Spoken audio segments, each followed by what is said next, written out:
नागपंचमीची कथा. प्राचीन काळात एका धनिकाची 7 मुले असतात. त्यांचा विवाह झालेला असतो. सर्वात लहान मुलाची पत्नी ही अत्यंत हुशार, चारित्र्यवान असते, पण तिला कोणीही भाऊ नसतो. एके दिवशी घरातल्या मोठ्या सुनेने घर सारवण्यासाठी विशिष्ट मातीची मागणी केली. ते घेण्यासाठी सर्वच सुना एकत्र फावडा, खुरपं घेऊन निघाल्या. माती खोदण्यासाठी जंगलात गेल्या. तेवढ्यात तिकडून एक नाग जाताना दिसला. मोठ्या सुनेने त्याला मारण्यासाठी खुरपे उचलले. तेवढ्यात लहान सुनेने तिला अडवले. त्या मूक प्राण्याला मारू नका, तो निष्पाप आहे, असं तिला सांगितलं. हे ऐकून मोठी सून तिथून बाजूला झाली आणि तो नाग दुसरीकडे जाऊन बसला. तेव्हा लहान सुनेने नागाला सांगितले की तुम्ही इथेच थांबा, मी थोड्याच वेळात परत येते. इथून कोठेही जाऊ नका, असे म्हणून त्या सर्व माती घेऊन घरी गेल्या. कामात अडकल्याने लहान सून पूर्णपणे विसरली की तिने नागाला थांबायला सांगितले आहे. तिला ही गोष्ट दुसऱ्या दिवशी आठवली आणि ती तात्काळ त्या नागाच्या स्थानावर पोहोचली. नागदेव तिथेच बसलेले बघून ती बंधू प्रणाम म्हणाली. नागदेव म्हणाले, तू मला बंधू म्हटले आहे म्हणून सोडून देतो, अन्यथा खोटं बोलल्यामुळे मी तुला डसला असतो. तेव्हा तिने नागाची क्षमा मागितली. त्यावेळी आजपासून तू माझी बहीण आणि मी तुझा भाऊ, माग तुला काय हवे आहे, असे नाग तिला म्हणाले. त्यावेळी माझं कोणीही नाही, तुम्ही माझे बंधू झालात याचा मला फार आनंद झाल्याचं तिने सांगितलं. काही दिवसानंतर तो नाग मनुष्य रूपात तिच्या घरी येतो. माझ्या बहिणीला न्यायला आलोय असं म्हणतो.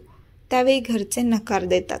हिला कोणीही भाऊ नाही असं सांगतात, पण तो दूरच्या नात्यातला भाऊ असल्याचा विश्वास घरच्यांना देतो. त्यानंतर तिला घेऊन निघतो. वाटेत तिला सांगतो की मी तोच नाग आहे ज्याला तू भाऊ मानले आहे, त्यामुळे घाबरू नकोस. वाटेत जिथे अडचण येईल तिथे माझी शेपूट पकड. त्याप्रमाणे तिने केले आणि घरी पोहोचली. तिथलं धन ऐश्वर्य बघून ती आश्चर्यचकित झाली. एक दिवस त्या नागाच्या आईने तिला सांगितले की मी एका कामाने बाहेर जात आहे, तू आपल्या भावाला गार दूध देशील. तिला हे लक्षात नाही राहिलं आणि तिने गरम दूध पाजलं. त्यामुळे त्या नागाचे तोंड पोळलं. नागाची आई फार रागावली, पण नागाच्या समजवण्याने शांत झाली. तेव्हा नाग म्हणाला की बहिणीला आता तिच्या घरी पोहोचवून यायला हवे. त्यावेळी नागबंधू व त्याच्या वडिलांनी तिला भरपूर सोने, चांदी, हिरे, माणके, कपडे देऊन तिला तिच्या घरी पोहोचवले. एवढे सगळे बघून मोठ्या सुनेला ईर्ष्या झाली. ती म्हणाली, तुझा भाऊ तर फार श्रीमंत आहे, तुला त्याच्याकडून अजून धन आणायला हवे. हे ऐकून त्या नागाने सर्व सोन्याच्या वस्तू आणून दिल्या. त्या मोठ्या सुनेने झाडूसुद्धा सोन्याचा मागितला, तर तोही आणून दिला. लहान सुनेला नागाने एक सुंदर हिरे माणकांचा हार दिला, ज्याची कीर्ती तिथल्या राणीपर्यंत पोहोचली. तिने राजाला सांगितलं की मला तो हार हवा आहे. राजाने फरमान सोडलं की त्या धनिकाच्या सुनेचा तो अद्भुत हार आणून द्या. धनिकानेही घाबरून सुनेकडून तो हार मागून घेतला. त्या सुनेला यामुळे फार दुःख झाले.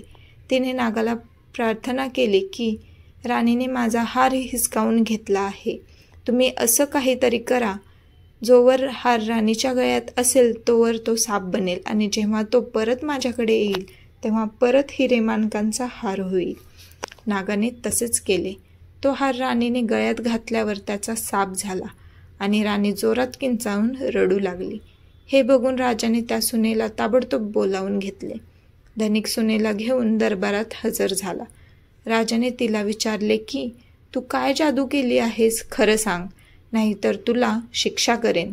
सून म्हणाली, महाराज माफ करा, पण हा हारच असा आहे की माझ्या गळ्यात हिरेमाणकांचा असतो आणि इतरांच्या गळ्यात साप बनतो. राजाने हे ऐकून तो हार सुनेला देत म्हटलं, आता घालून दाखव. तिने घालताच तो हिरेमाणकांचा झाला. हे बघून राजाला तिच्या बोलण्यावर विश्वास बसला. खुश होऊन अधिक मुद्रा पण दिल्या.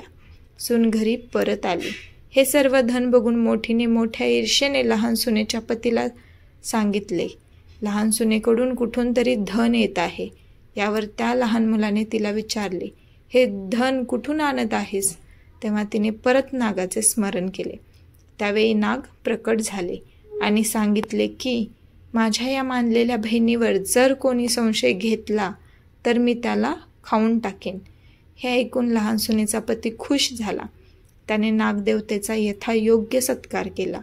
त्याच दिवशी नागपंचमी साजरी केली जाते, जेव्हा स्त्रिया नागाला आपला भाऊ मानून त्याची पूजा करतात.